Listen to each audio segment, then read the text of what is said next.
ফেসবুকের মাধ্যমে প্রায় 90,000 মেয়ে কিডন্যাপ হয়েছে। ফেসবুককে ইউজ করেই 90,000 মেয়েকে কিডন্যাপ করা হয়েছে। তো যেসব মেয়ে বা ছেলেরা আছে তাদেরকে বলবো, বাইরে থেকে কোনো অজানা কেউ যদি ফ্রেন্ড রিকোয়েস্ট পাঠায়, কেউ কোনো রকম ভাবে সেটাকে একসেপ্ট করবে না। আর আরেকটা নতুন দেখা দিচ্ছে, আমাদের থানায় এসেছিল ক্লাস 6-এ পড়ে একটা মেয়ে, 12 বছর না 13 বছর বয়স, ক্লাস 6-এ পড়ে। মেয়েটার মায়ের মোবাইলে ইনস্টাগ্রাম করে। ইনস্টাগ্রাম শুনেছেন, বাচ্চারা ছোটরা করে, বড়রা অনেকে শোনেনি, ইনস্টাগ্রাম করে। মেয়েটাকে একটা অ্যাকাউন্ট থেকে ফ্রেন্ড রিকোয়েস্ট এসছে, নাম বান্ধবীর নাম করে একটা রিকোয়েস্ট এসছে, বন্ধু এসছে। এবার সেটাকে কি করেছে, একসেপ্ট করেছে, যে আমার বান্ধবী তো আমাকে ফ্রেন্ড রিকোয়েস্ট পাঠিয়েছে, আমি এটা একসেপ্ট করি। দিয়ে বান্ধবীর সাথে কথা বলছে, দিয়ে কিছুক্ষণ পর ভিডিও কল করেছে। তো মেয়েটা ভিডিও কল ধরেছে, যে বান্ধবী আমাকে ভিডিও কল করছে, আমি ভিডিও কলটা ধরি। যখনই ভিডিও কলটা করেছে, আমি যদি ভিডিও কল ধরি, আমার এদিকে আমার মুখ, অন্যদিকে তার মুখ থাকবে, অন্যজনের মুখ।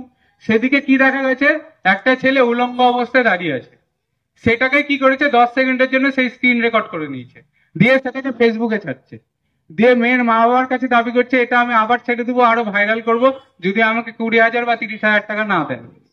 তো বাচ্চাদের হাতে বলে না যে মোবাইল দিতে হয় না, তো কিছু কারণের জন্য বলছি বাচ্চারা এগুলো বোঝে না। ক্লাস 6-এ পড়ে আমি কি বুঝবো, অতটা বোঝার ক্ষমতা নেই। যে 10 সেকেন্ডে যদি ভিডিও হয়ে যায়, মুখটা যদি এদিকে থাকে, অন্যদিকে যদি কোনো একটা বাজে ছবি থাকে, সেটা তো সবারই সম্মানহানি হয়, সে ছোট হোক বা বড়। তো মোবাইলে যদি কোনো আননোন জায়গা থেকে রিকোয়েস্ট আসে, তা যাকে চিনেনি না তাদেরকে কাউকে একসেপ্ট করবেন না কোনো সময়। আপনাকে ফোন করলো, ফোন করে বলছেন আপনার নামেই আধার কার্ড নাম্বার এটা, স্বামীর নাম এটা, বাড়ি এখানে, অ্যাড্রেস থানা এখানে, সব বললো, সব মিলে গেল। আপনি বললেন হ্যাঁ। তখন বলবে আপনার 1 লাখ টাকার একটা সোনার গয়না বিদেশ থেকে আসছিল আপনার নামে, সেটা কাস্টমে বা দিল্লি এয়ারপোর্টে বা কলকাতা এয়ারপোর্টে আটকে গেছে। তখন আপনি ভাববেন বা একটা সোনার গয়না পাওয়া যাবে, বা একটা 5 লাখ টাকার কোনো গিফট পাওয়া যাবে, খুশি হয়ে গেলেন। দিয়ে বললেন ঠিক আছে নিবো, আমি কি করব? বলবে যে কাস্টমে আটকে গেছে, কাস্টমে টাকা চাইছে, 10,000 টাকা বা 15,000 বা 20,000 টাকা চাইছে। তো সেই টাকাটা আপনি আমাকে পাঠিয়ে দেন, ব্যাংক অ্যাকাউন্ট ডিটেলস দিলেও পাঠিয়ে দিল। আপনি কি করলেন, একটা সোনার হার বা 2 লাখ টাকা বা 5 লাখ টাকার জন্য কি করলেন, 10,000 টাকা পাঠিয়ে দিলেন। আবার কিছুক্ষণ পরে ফোন করে বলবে রাস্তায় আসছিল, ট্রাফিকে আটকেছে, রাস্তায় আসছিল, সিআইডি আটকেছে, এরকম চলতেই থাকবে। এরকম করে করে রানীনগরের একজন মহিলা টোটাল লোন করে, বন্ধন থেকে লোন করে, বিভিন্ন জায়গা থেকে লোন করে টোটাল 7 লাখ টাকা দিয়েছেন।